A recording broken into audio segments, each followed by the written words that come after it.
Bienvenue au centre multimédia de l'agence de presse sénégalaise et par ricochet au centre, l'émission éponyme, le rendez-vous qui traite des faits politiques, sociaux, culturels, économiques et environnementaux.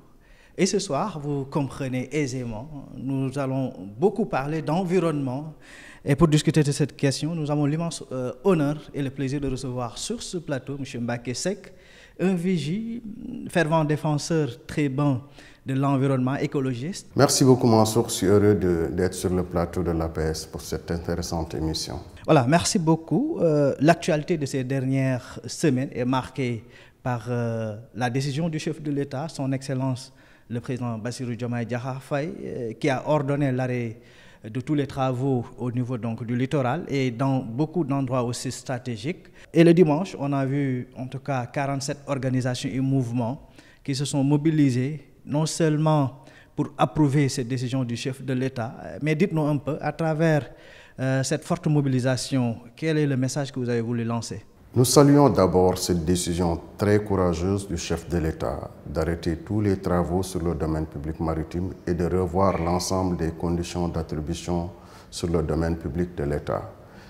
Si on peut se le permettre, il a débusqué un gros lièvre, parce que depuis 3 ou 4 jours, c'est des informations qui choquent davantage les Sénégalais tous les jours.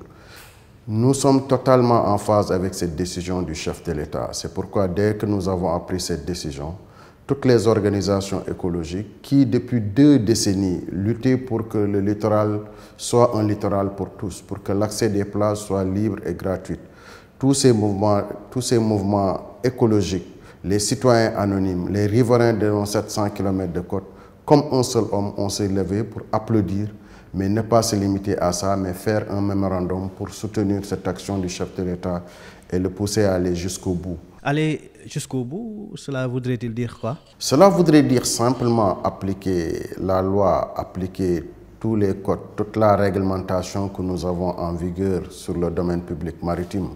Parce qu'avoir 718 km de côte et n'avoir pas de réglementation pour protéger ce littoral est un non-sens. Nous avons des codes, nous avons des lois qui devraient être appliquées. Mais malheureusement, pendant 2 décennies, depuis l'an 2000, on peut dire, c'est en ce moment que nous avons assisté à tous les dérives que nous notons sur le littoral sénégalais. Vous l'avez tantôt dit, c'est un combat de longue haleine. Pendant presque plus de 2 décennies, vous avez travaillé d'arrache-pied, un combat qui peut-être a commencé aujourd'hui à porter ses fruits. En fait, c'était les multiples complicités qu'on avait dans la chaîne de responsabilité dans l'affectation du domaine public maritime. Du domaine national d'abord, mais du domaine public maritime particulièrement. Parce que ce qui se passe pendant la période coloniale, toute cette corniche était laissée comme telle. Dakar avait une corniche qui permettait d'avoir une belle vue sur l'océan Atlantique dans beaucoup d'endroits de la ville. Mais à partir de 2000, c'est en ce moment qu'on a noté la construction de bâtiments entre la route qui fait corniche et l'estran, c'est-à-dire là où s'arrêtent les vagues.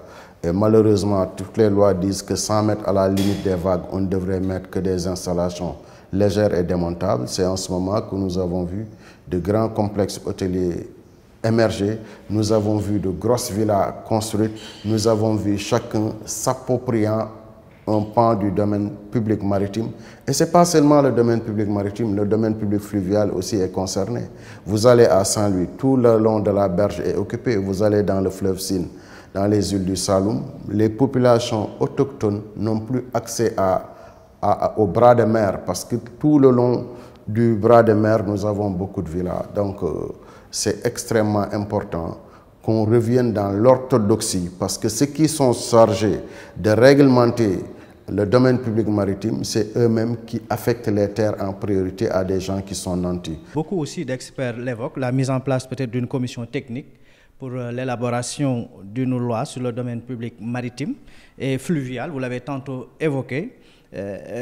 Les enjeux peut-être d'une telle loi seraient quoi?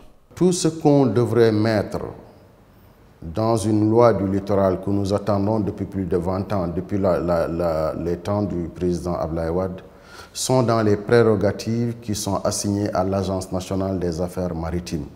L'ANAM a dans ses prérogatives la participation dans la police du domaine public maritime.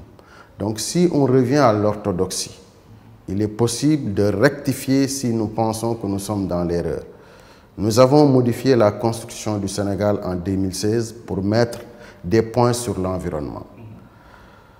Nous avions un code de l'environnement en 1983 qui a été modifié en 2001 et nous avons modifié encore notre code de l'environnement pour nous préparer au changement climatique, mais nous préparer à l'exploitation du pétrole et du gaz. Nos lois sont réadaptées au fur et à mesure que nous progressons. C'est très possible que sur le domaine public maritime, les lois que nous avions qui étaient là, qui ont tout prévu. Parce que si vous lisez correctement le code de la marine marchande, vous savez ce que vous ne pouvez pas faire. Si vous lisez correctement le code sur le domaine de l'État, vous savez comment acquérir un espace dans le domaine public maritime et dans le domaine public de l'État d'une manière générale. Dans le code de l'urbanisme, les rares conditions où le permis ne peut pas être délivré, c'est des zones situées dans le domaine public maritime. Il est clair aussi dans le code des obligations civiles et commerciales que pour faire quel que soit l'aménagement au niveau du littoral, il faut une délibération du conseil départemental. Donc c'est assez encadré dans plusieurs codes et textes. Mais malheureusement, les gens font fi de ça et vont directement au niveau du décideur que sont les membres de la commission de contrôle des opérations domaniales logés au ministère des Finances et parviennent à acquérir des terres sur le domaine public maritime en ignorant toutes les autres dispositions réglementaires. Mais quand quelqu'un ne respecte pas la loi, il est important qu'on le fasse respecter la loi pour que la plage soit une plage de tous. Si je reviens à vous, je vous l'ai présenté tout à l'heure comme militant affirmé donc, de la cause de l'environnement écologiste. On a vu votre combat, en tout cas, à travers Hann Bay Kipp, si je ne me trompe. Si je vous présente comme tel que Dakar, en tant que presqu'île, a d'abord des dizaines de kilomètres de littoral, vous l'avez rappelé tout à l'heure, allant de Hann, votre localité, avec donc sa baie polluée, c'est juste pour vous taquiner, on y reviendra très brièvement, à Djamala, passant par donc, la baie de Anse Bernard. Je pense bien qu'il y a une ancienne appellation même qui dit que c'est Koutou. Voilà, le Cap Manuel, la baie de Ngadji, et de Koussoum, Soumbédioune, ainsi que cette frange côtière allant de Soumbédioune aux localités de Ouakam, Ngor, Yoff, voilà. Et qu'aujourd'hui, c'est une ville côtière, non seulement une frange importante de sa population vit de la mer, mais la mer elle-même est un élément de qualité qui intervient dans la vie de ces populations. La privation de ce droit a même des impacts sur notre santé. Nous sommes dans une grande ville avec beaucoup d'automobiles, avec beaucoup d'industrialisation, avec beaucoup d'industries, avec même les apports qui nous viennent du Sahara. La qualité de l'air est extrêmement dégradée au niveau de Dakar. Or, les vents qui soufflent du nord au sud balayent la presqu'île du Cap-Vert. Mais si nous avons beaucoup de bâtiments sur le rivage, vous comprenez que nous ne pouvons plus bénéficier de cette brise bénéfique pour améliorer la qualité de l'air. Et une fois l'air est pollué, c'est des problèmes de santé qui naissent partout. Avec les changements climatiques, nous avons de fortes canicules, de fortes périodes de chaleur. Depuis presque un mois, tous les bulletins de l'ANECIM annoncent des chaleurs extrêmes. Mais en cas de chaleur extrême dans une presqu'île, le premier réflexe, c'est d'aller à la plage pour chercher de la fraîcheur. Mais si on ne peut plus accéder à cette plage, c'est un problème. Je suis en train de le chercher. Quelqu'un m'a dit qu'il existe un décret qui disait clairement qu'on ne peut pas mettre avant Colobane un bâtiment de 4 étages. C'était pour permettre à la ville d'avoir les vents qui circulent pour balayer tout ce que nous avons comme pollution pour l'amener de l'autre côté de la mer. Si le vent souffle du nord au sud, donc une fois que la presqu'île est balayée, notre qualité de l'air va s'améliorer. Nous avons beaucoup d'impuretés dans la qualité de l'air avec les 6 centres de collecte de surveillance de la qualité de l'air. Donc un problème de santé publique se pose, un problème de respect de notre droit, parce que notre charte fondamentale a été modifiée pour dire que tout le monde a droit à un environnement sain. La plage, la mer a des vertus thérapeutiques. Je ne parle pas de lieux d'exercice professionnel pour les pêcheurs et tous les gens de mer, mais cet aspect thérapeutique de la plage, on ne peut plus en jouir. Allez le matin à la baie de Ngor, allez un peu vers la voile d'or le matin. Vous trouvez beaucoup de gens en train de faire de l'aquagym en profitant de l'eau de la mer. Or, toutes ces eaux sont fortement polluées et on ne peut plus y accéder sans payer.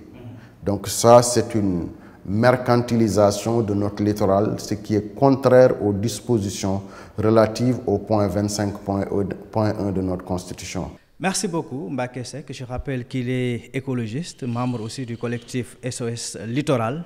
Merci beaucoup à vous aussi, fidèles et chers internautes, en tout cas tous ceux qui suivent à travers nos différentes plateformes digitales au centre. Au centre revient très prochainement avec un autre invité.